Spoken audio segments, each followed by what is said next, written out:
The second exercise is a sort of syllable training. It might sound a little bit daft, but I actually find it really quite effective overall. You say certain syllables, pronouncing them exaggeratedly and very deliberately, fully emphasizing each. Ka, ke, ki, ko, ku.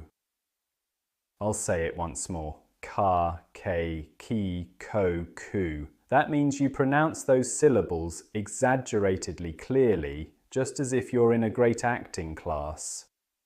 Do 5 reps of this.